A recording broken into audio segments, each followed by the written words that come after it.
ડભોઈના ધરમપુરી ગામે આવેલી આંગણવાડી નંબર 2ની હાલત છેલ્લા કેટલાય સમયથી અત્યંત દયનીય છે। એક તરફ જૂની આંગણવાડીનું મકાન સંપૂર્ણ જર્જરિત થઈ ચૂક્યું છે, જેના કારણે બાળકોના જીવનને જોખમ વધ્યું છે, અને બીજી તરફ તેના જ સ્થાને 3 મહિના પહેલાં જ આધુનિક અને સજ્જ નવી આંગણવાડી તૈયાર થઈ ગઈ છે, પરંતુ ગામની કમોસમી વરસાદ છેલ્લા પડેલ જેના ગટરોના ગંદા અને દૂષિત પાણીને ભરાવાના કારણે તે છેલ્લા 3 મહિનાથી માત્ર ઉદ્ઘાટનની રાહ જોઈ રહ્યું છે। જર્જરિત મકાનના કારણે બાળકોને શિક્ષણ વ્યવસ્થા ખોરવાઈ ધરમપુરી આંગણવાડી નંબર 2માં 16 જેટલા ભૂલકાઓ શિક્ષણ અને પોષણ મેળવે છે।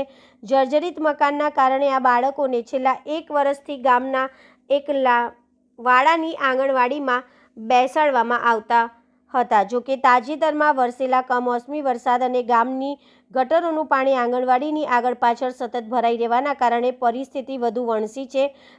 આરોગ્ય સામે મોટા ખતરા। નવી આંગણવાડીની આસપાસ અને મુખ્ય દરવાજા પાસે ગંદા ગટરના પાણીથી મોટું તળાવ ભરાયું છે।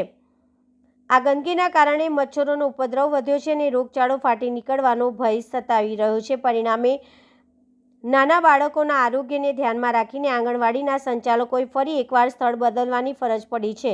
હાલમાં 16 બાળકોને ગામમાં ખાનગી માલિકીની જગ્યા પર બેસાડીને અભ્યાસ કરાવવામાં આવી રહ્યો છે। ગ્રામજનોએ બાળકોના શિક્ષણ માટે દર મહિને ₹2000 જેટલું ભાડું ચૂકવવાની ફરજ પડી રહી છે। છેલ્લા 3 મહિનાથી તૈયાર પડેલ આંગણવાડીનું વહેલી તકે લોકાર્પણ કરવામાં આવે, જેથી બાળકોને ખુલ્લા અને સ્વચ્છ વાતાવરણમાં શિક્ષણ અને પોષણ મળી શકે। સ્થાનિક વહીવટીતંત્ર આ મુદ્દે તાત્કાલિક ધ્યાન આપીને આંગણવાડી કાર્યરત કરે તે સમયની માંગ છે। આંગણવાડી તૈયાર છે, કેમ બાળકોને પ્રાઇવેટમાં ભણાવો છો?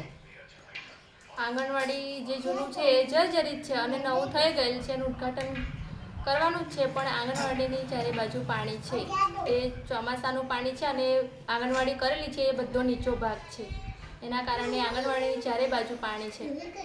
એ પાણી કઈનું છે? એ પાણી ચોમાસાનું છે અને ગટરોનું પણ છે। કેટલા સમયથી પ્રાઇવેટમાં કરાવો છો?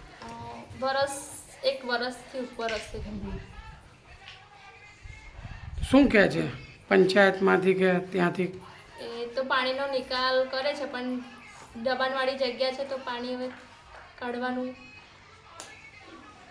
ગઈકાલે પણ જીસીબી મંગાવ્યું હતું, પણ હજુ નીકળી ગયું છે પાણી, આમ તો પણ થોડું ઘણું છે, અંદર જવાય એવો રસ્તો છે નહીં। હજુ ખાતમુહૂર્ત થયું નથી? ખાતમુહૂર્ત નહીં થયું। કેટલો સમય થયો બને? પાણીને બાલવાડીને તો થઈ ગયા ને 3-1 મહિના થઈ ગયા તૈયાર થઈ ગઈ છે। પાણીના કારણે પ્રાઇવેટમાં ભણાવો? હા, ના, આગળ પાછળ પાણી છે હા, ને? પાણી છે। બેન, ક્યાં ભણાવો છો બાળકોને? અહીં ભાડાના મકાનમાં છોકરાઓને બેસાડે છે, તો એ આંગણવાડી તૈયાર થઈ જાય તો છોકરાઓ તો શાંતિથી ભણી શકે। આંગણવાડી તૈયાર થઈ ગઈ છે, કેમ ચાલુ નહીં થતી? એનું કારણ?